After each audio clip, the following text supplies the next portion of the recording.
আছে রমজানকে সামনে রেখে আমাদের শারীরিক এবং মানসিকভাবে প্রস্তুত থাকতে হবে।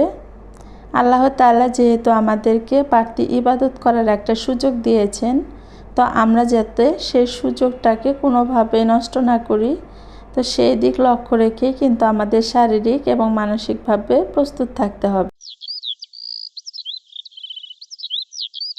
আসসালামু আলাইকুম।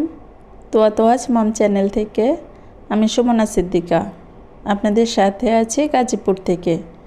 কাছে দূরে যে যেখান থেকে আমার আজকের ভিডিওটা দেখছেন, আশা করছি আল্লাহর অশেষ রহমতে সবাই ভালো আছেন। আলহামদুলিল্লাহ, আমরাও ভালো আছি। আপনাদের সকলের সুস্বাস্থ্য কামনা করে শুরু করতে চাচ্ছি নতুন আর একটি দিনের ভিডিও। আশা করছি আমার আজকের ভিডিওটা আপনাদের কাছে খুব ভালো লাগবে। বেশিরভাগ সময় আমি সকাল থেকে ভিডিও স্টার্ট করি, আজকেও সকাল থেকে শুরু করেছি। তো সকালের নাস্তায় আজকে খুদের ভাত রান্না করেছি, সেই সাথে চাপা শুটকির ভর্তা, সাথে ছিল ধনিয়া পাতা ভর্তা। শীতের সময় এই খাবারগুলো খেতে কিন্তু ভীষণ ভালো লাগে। শীত যেহেতু চলে যাচ্ছে, তো শীতের আগে আরও একবার খেয়ে নিচ্ছি। আলহামদুলিল্লাহ, এই খাবারগুলো শীতকালে খেতে বেশি ভালো লাগে, তবে বাধ্যবাধকতা নেই, কেউ চাইলে কিন্তু গরমেও খেতে পারে, তাই না? বছরে 12 মাসের মধ্যে রমজান মাস শ্রেষ্ঠ মাস। তো আমরা যারা মুসলমান আছি তারা কিন্তু অধীর আগ্রহে অপেক্ষা করি কবে এই শ্রেষ্ঠ মাসটা আমরা পাব। তা আলহামদুলিল্লাহ, রমজান কিন্তু অতি নিকটে এসে গেছে। এই রমজান মাসের উছিলায় যেন মহান আল্লাহ তাআলা আমাদের ছোট বড় সকল গুনাহকে মাফ করেন, আমিন। আছে রমজানকে সামনে রেখে আমাদের শারীরিক এবং মানসিকভাবে প্রস্তুত থাকতে হবে। আল্লাহ তাআলা যেহেতু আমাদেরকে বাড়তি ইবাদত করার একটা সুযোগ দিয়েছেন, তো আমরা যাতে সেই সুযোগটাকে কোনোভাবে নষ্ট না করি, তো সেই দিক লক্ষ্য রেখেই কিন্তু আমাদের শারীরিক এবং মানসিকভাবে প্রস্তুত থাকতে হবে। তো মানসিকভাবে প্রস্তুতি বলতে সংসারের কাজকর্ম যেন আমরা খুব বেশি ব্যস্ত হয়ে না যাই, সেই জন্য কিন্তু আজকের এই ছোট ছোট আয়োজনগুলো, এগুলো যদি আমরা আগেই গুছিয়ে রাখি, তাহলে কিন্তু তখন মানসিক শান্তি যেমন পাবো, তেমনি কিন্তু শারীরিকভাবেও কষ্ট কিছুটা কম হবে, তাই না?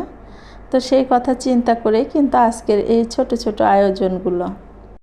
আমাদের ইফতার আয়োজনে আহামরি কিছুই থাকে না, দেশীয় যে খাবারগুলো থাকে সেগুলো দিয়ে আমরা ইফতারি করে নিই আলহামদুলিল্লাহ।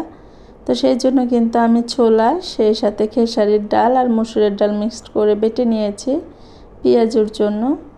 তো এখানে কিছু পরিমাণ টমেটো আমি ব্লেন্ড করে পেস্ট করে নিয়েছিলাম, তো সেটাও কিন্তু কিউব করে এভাবে রেখে দিলাম। আমার কাছে ছোলা ভুনাতে টমেটো বেশ মজা লাগে আর কি, সেই জন্য এভাবে রাখলাম, যাতে করে এখান থেকে 2-1টা করে কিউব বের করে ছোলা ভুনাতে ব্যবহার করা যায়। তারপর এখানে যে ডালটা বেটে রেখেছিলাম সেগুলো এখন রেখে দিচ্ছি। তো এখানে আমি আইস কিউব বক্সে রাখছি কিছু পরিমাণ, এটা যখন আর কি বরফ হয়ে যাবে তখন কিন্তু এটা একটার সাথে আরেকটা লাগবে না।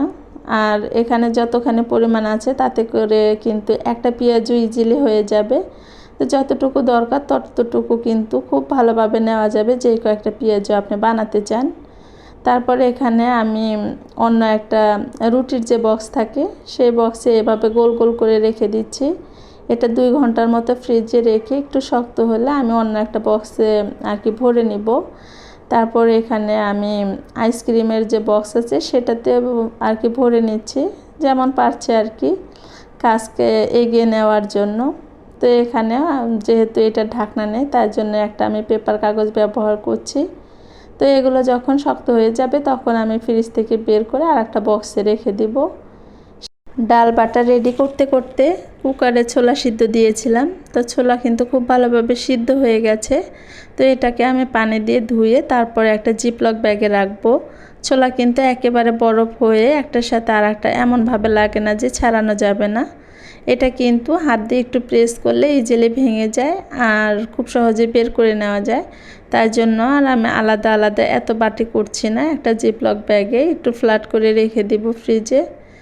রমজান প্রস্তুতি নিতে নিতে আপনাদের কাছে একটা রিকোয়েস্ট করে নিচ্ছি, আমার আজকের ভিডিওটা যদি আপনাদের কাছে কোথাও কোনো অংশ একটু হলেও ভালো লাগে প্লিজ একটা লাইক দিতে ভুলবেন না।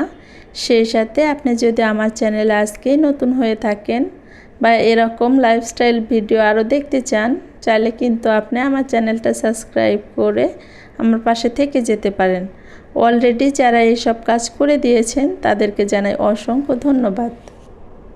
যদিও আমাদের রোজাতে ভাজাভুজি খুব একটা বেশি খাওয়া উচিত না, এতে করে গ্যাসের প্রবলেম হতে পারে। সারা দিন খাবারের যে লম্বা একটা বিরতি পাওয়া যায়, সেই বিরতির পর যদি বেশি তেলে ভাজা খাবারগুলো খাওয়া যায় তাহলে খুব সহজেই কিন্তু গ্যাসের প্রবলেম হতে পারে। তারপরেও যেহেতু আমার ছোট্ট মাটা এবার ইনশাল্লাহ রোজা রাখবে, গত বছরও কিন্তু ও 10টা রোজা করেছিল আলহামদুলিল্লাহ। তো এই বছর কিন্তু ফুল রোজা করার নিয়ত আছে, দেখা যাবে কতটুকু কী হয়। তো ও যেহেতু ছোট মানুষ, ও কিন্তু একটু মুখরোচক খাবার খেতে চাইবে, এটাই স্বাভাবিক। তো ওর কথা চিন্তা করে কিন্তু কিছু আয়োজন করে নিচ্ছি। সবগুলো তার আপনাদের সাথে শেয়ার করছি না, যে দুই একটা শেয়ার করছি, আবার কিছু শেয়ার ছাড়াও করছি। তো এখানে আমি নুডলস, সবজি, সেই সাথে চিকেন দিয়ে একটা পুর বানিয়ে নিয়েছি। আর এখানে খুব পাতলা করে রুটি বেলে নিচ্ছি। তো সেই রুটির ভিতরে এই তো নুডলস আর সবজির যে পুরটা আমি বানিয়ে রেখেছি সেটা দিয়ে একে একে আমি রোলগুলো বানিয়ে নিব। আমি এখানে রোলগুলো পাতলা রুটি বেলে তারপর বানিয়ে নিচ্ছি। আপনারা চাইলে কিন্তু পেস্ট্রি শিট কিনে এনে তারপর রোলগুলো বানাতে পারেন। এটাও খেতে কিন্তু ক্রিসপি হয়, যেহেতু অনেক পাতলা করে রুটিটা বেলে নিয়েছি। আর মাথার দিকটা আমি পানি দিয়ে ভালোভাবে সিল করে দিচ্ছি, যাতে করে খুলে না যায় আর ভিতরে তেল না প্রবেশ করে। ভিতরে তেল প্রবেশ করলে কিন্তু খেতে একদমই ভালো লাগবে না। তো এই তো আমার কিন্তু একটা রোল বানানো হয়ে গেছে। তো এভাবে আমি সবগুলো রোলকে বানিয়ে নিয়েছি। এখন আমি একটা ট্রেতে করে ফ্রিজে 2 ঘন্টার জন্য রেখে দিব। যখন এগুলো বরফ হয়ে আসবে তখন আমি কোনো এয়ারটাইট বক্সে রেখে দিব। যখন আমার দরকার হবে তখন কিন্তু যে কয়েকটা প্রয়োজন সেই কয়েকটা বের করে খুব সহজেই ভেজে নিব। তো তারপরে এখানে আমি কিছু মটরশুঁটি সংরক্ষণ করছি। আমরা যারা ছোলার পোলাও খেতে পছন্দ করি বা ছোলার বিরিয়ানি যে যাই বলি না কেন, সেটার ভিতরে কিন্তু এই মটরশুঁটি দিলে খেতে অনেক ভালো লাগে। তো এখানে আমি বেশ কিছু পরিমাণ মটরশুঁটি আর কি সংরক্ষণ করছি। এগুলো যেহেতু সময় সাপেক্ষ ব্যাপার, এগুলো কিন্তু সব আর কি ক্যামেরার সামনে দেখানো হয়নি। তো আমি একটু লবণ পানিতে একটু সিদ্ধ করে নিয়েছি। তারপরে তো বক্সে রেখে দিলাম গায়ের পানিটা শুকিয়ে গেলে। আর এখানে কিছু সিমের বিচি এনেছিল, সেটা আমি ফ্রিজে রেখে একটু বরফ করে নিয়েছি। এতে করে খোসাটা ছাড়ানো খুব ইজি হয়। তো এমনিভাবে রেখে দিলে যখন নরমাল হয়ে আসবে তখনও খোসা ছাড়িয়ে নেওয়া যায়। আবার চাইলে কিন্তু এভাবে পানিতে একটু ভিজিয়ে নিলে খোসাগুলো নরম হয়ে আসে, চাপ দিলেই কিন্তু খুব সুন্দরভাবে বিচি বের হয়ে আসে। তো এটা কিন্তু খুব সহজ পদ্ধতি, যদি অন্যভাবে করা যায় তাহলে কিন্তু হাত ব্যথা হয়ে যায় এমনিতেই খোসা ছাড়াতে গেলে। তো এখানে আমি সবগুলো খোসা ছাড়িয়ে তারপর ধুয়ে একটু লবণ পানিতে হালকা সিদ্ধ করে নিয়েছি।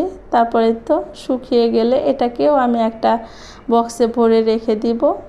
মাছ ভুনাতে কিন্তু এটা খেতে বেশ ভালো লাগে। তো এই তো যেই ডাল বাটাগুলো সংরক্ষণ করেছিলাম সেগুলো এখন আমি একটা বক্সে রেখে দিচ্ছি। আর সেই সাথে আপনাদের সবাইকে রমজানের অগ্রিম শুভেচ্ছা জানিয়ে আজকের ভিডিওটা এখানেই শেষ করছি। দেখা হবে পরবর্তীতে নতুন কোনো ভিডিওর সাথে। সে পর্যন্ত সবাই ভালো থাকবেন, সুস্থ থাকবেন, সবাই সবার জন্য দোয়া রাখবেন। আল্লাহ হাফেজ, আসসালামু আলাইকুম।